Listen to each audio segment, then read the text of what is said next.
Vivre seul, c'est parfois un choix, mais parfois aussi un fardeau, surtout quand on prend de l'âge. De plus en plus de solutions émergent aujourd'hui pour faire face à la demande d'habitat groupé. Alors ça peut prendre différentes formes. Certains logements ressemblent à des cotes pour seniors, d'autres sont plus luxueux, proposent des infrastructures sportives ou encore des services médicaux. Ce soir, c'est au concept Abbeyfield que l'on s'intéresse, qui s'adresse surtout aux jeunes seniors en bonne santé. C'est notre séquence Demain et après. Elle est signée Anne-Catherine Crouffer. Ils sont plusieurs à nous avoir confié que ce concept leur a redonné goût à la vie. Ou bien on reste seul, non merci, ou bien on va au non merci, ou bien on va vivre chez ses enfants et ses petits-enfants. Ça, c'est eux qui disent non merci.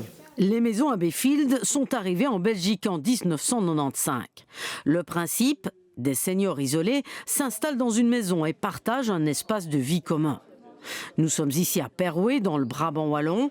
Il y a 8 seniors. Chacun loue un appartement d'environ 50 mètres carrés dans un immeuble. Le prix, 700 €, toutes charges comprises. Les seniors sont donc autonomes et indépendants. Ici, c'est chez moi. Voilà, c'est donc mon espace particulier. C'est un appartement qui est prévu donc, pour une personne seule. J'y ai installé mes livres, mes disques, ma radio. Ça, c'est un petit coin cuisine. J'ai la vue sur le jardin, c'est très important.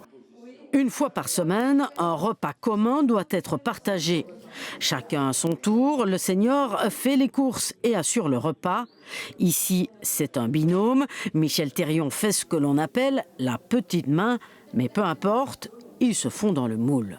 La personne qui veut venir nous rejoindre, elle doit passer par plusieurs rencontres. Elle vient souvent partager un repas avec nous. On la voit 2-3 fois, puis elle fait un stage de 15 jours. Et donc là, on apprend un peu à se connaître. La personne, généralement, ce n'est pas nous qui allons refuser la personne, mais la personne va se rendre compte, est-ce que je suis bien dans ce milieu, est-ce que ça me convient ou pas? Ici, l'immeuble appartient à un promoteur immobilier. Il loue à une ASBL dont les membres du conseil d'administration sont les locataires. Autre lieu, autre maison à Abbeyfield, toute différente. Nous voici à Lix, près de Visé, en province de Liège. Cette belle maison, entourée d'1 hectare de jardin, appartient à la Fondation Roi Baudouin. Le prix de l'appartement avoisine les 750 €, tout compris. Chauffage, électricité, wifi, téléphone. L'âge minimum est de 55 ans et il faut être en bonne santé. Rares sont les gens qui vont jusqu'à la phase ultime sans passer par une maison de repos. Donc ici, à partir du moment où vous ne pouvez plus assurer une certaine fonction au sein de la maison, et prendre une petite part de responsabilité, il faut envisager autre chose. La maison s'adresse à des gens qui ont connu des problèmes familiaux. Ce n'est donc pas réservé à une élite, mais à des personnes dans le besoin. C'est le cas de Danielle. Elle vient d'arriver il y a seulement 2 jours. Vivre en semi-communauté ne lui fait pas peur.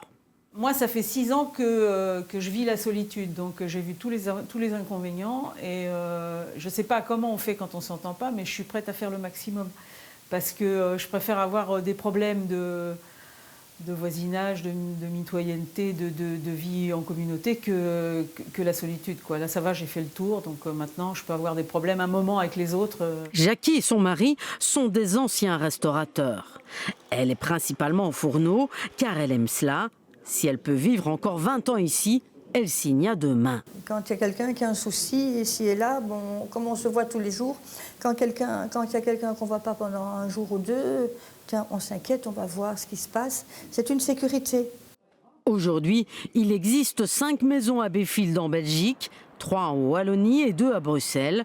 3 autres sont sur le point d'ouvrir. Il faut bien reconnaître que le fait de vivre en communauté, pour beaucoup de monde, cela signifie secte, alors que ce n'est pas du tout le cas chez Abbeyfield. Nous vivons une vie familiale où tous les membres de notre communauté restent entièrement libres de leurs actions et de leurs pensées.